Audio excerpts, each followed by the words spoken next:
એ સાંભળો તો, હા બોલ. મારી માસીની છોકરી છે ને એ નોકરી કરે કંપનીમાં. તો એની માટે એક છોકરો ગોતવાનો છે. તમારી નજરમાં હોય ને તો મને કહેજો. તો એની માટે આપણે નક્કી કરી દઈએ. હા, આપણે ઓલા કાકાનો છોકરો છે કે નહીં, એની હારે વાત કરીએ તો. હા, એ હાલશે. તમે એકવાર વાત કરી જુઓ. તમે કાકા હારે વાત કરો ને તો પેલા એક ચોખવટ કરજો. એ બિચારી છોકરી છે ને હવારની કે સાંજ સુધી નોકરી કરવા જાય, પછી એને કાંઈ કેમ મળે નહીં ખાવાનું બનાવવાનું, અને ખાવાનું બનાવવાનું ટેમે ન રહે, ખાવાનું બનાવતા આવડતું નથી. તો કાંઈ વાંધો નહીં. હા, તો કાકા હારે આવી ચોખવટ કરજો. એ તો હું કરી દઈશ. બીજું કાંઈ? એ છે ને કચરા પોતા નથી કરતી, કેમ કે એને આ નોકરી કરવા જાય ને ખુરશીમાં એક ધારું બેહવાનું આવે ને એટલે કમરનો દુખાવો થાય. એ કહી દઈશ. બીજું કાંઈ? અને એના ભાગમાં કપડાં ધોવાનું આવતું જ નથી, એટલે એને કપડાં ધોતાય નથી આવડતું. હા, તો હવે કાંઈ બીજું છે? હા છે ને. શું બીજું છે? અઠવાડિયું એક ધારી નોકરી કરવા જાય ને, એ થાકી ગયું હોય ને, શનિ રવિ રજા આવે કે નહીં, એને ફ્રેશ થવા એને ફરવા લઈ જવી પડે શનિ રવિ. હવે કાંઈ બાકી છે નહીં પછી કહેવાનું? હા, શું?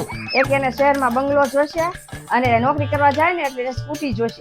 હવે કાંઈ બાકી રહી ગયું? હવે કઈ બાકી તો નથી રહ્યું, પણ પછી છે ને વાહેથી બહુ ગડબડ ગોટાળા થાય, એની કરતા તમે ચોખવટ કરજો.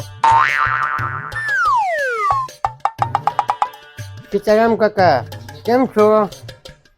હા હા, હું મજામાં જ છું. આ એક મારા માસીજીની છોકરી છે કે નહીં, એની માટે આ ગોપાલનું નક્કી કરવાનું છે. હા, એટલે તમે યાદ કર્યા હતા. છોકરી કંપનીમાં નોકરી કરે છે ને, એટલે જ તે એને કીધું તો કાકાએ બધું ચોખવટ કરી લેજો. એક બે વાતની છે ને એમાં એવું છે ને કે છોકરી સવારથી સાંજ લગી નોકરી કરવા જાય ને એટલે એને રસોઈ તો આવડતી નથી. મેં એને એમ કહી દીધું કે એનો પગાર આવે ને ત્યારે એક રસોઈવાળી રાખી લેવાની. હા હા, બીજું એવું જ છે. એ છોકરી સવારથી સાંજ લગી નોકરી કરવા જાય ને આખો દી ખુરશીમાં બેઠે ને તેને કમરનો દુખાવો છે, એટલે એ કચરા પોતા ન કરી શકે. એટલે આપણે છે ને એને કામવાળી રાખી લેવાની. પગાર તો એને આપણે એના પૈસામાંથી દેવાનો જ ને. હા હા, કપડાનું એવું જ છે. એને કપડાં ધોતા આવડતું જ નથી, એટલે આપણે એમ કહી દેવાનું કે વોશિંગ મશીન લેતી આવે. હા કાકા, બીજું એક કહેવાનું છે.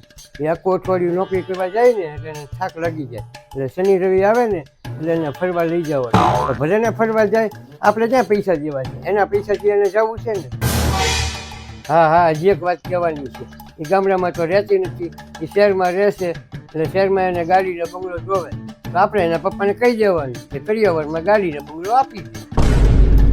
હા હા, મેં બધી જ વાત કરી દીધી છે. જે આપણે કહેવાની હતી ને બધી વાત કરી દીધી છે.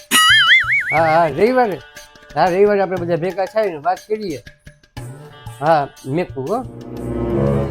તમારે હું આ કાકાને આટલી બધી કહેવાની શું જરૂર હતી? અરે પણ તે કીધું એ તો મેં કીધું. એને હું બધું એના પગારમાંથી બધું પૂરું કરવાનું, એને ક્યાં કેવો પગાર આવે છે? તો એટલા બધા નખરા શું કરે છે?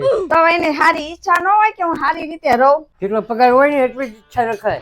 મોટા મોટા સપના ન જોવાય. એમાં શું થઈ ગયું? હવે સારું જ વિચારે ને, સારું સારું મળે એવું. તો માસાના માસી તે કોયડા મારે છે, તમારે એક શહેરમાં મોટો બંગલો જોવે છે.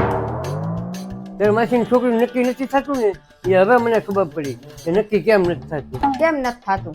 આવા નવા નખરા કર્યા રાખો, નિયમો કર્યા રાખો. વાસણ નહીં ઉઠકે, કચરા નહીં કરે, પોતા નહીં કરે, રસોઈ નહીં બનાવે, વાંઢી રહેશે વાંઢી. આવા નખરા કરો તો આ નહીં કરે, તલું નહીં કરે, ઓલું નહીં કરે. અમારે નથી કરવું કાંઈ, આવા સંબંધ રાખવા જ નથી અમારે એની હારે. આવા અમારા પગારમાંથી બધું પૂરું કરવું હોય તો અમારે કાંઈ કરવું નથી. અમારે નથી કરવું. તને એકને લઈને તો આવ્યા છીએ, હવે અમારે બીજી નથી લાવવી. હવે ખોટો અમારા મગજ નથી તપાવવો.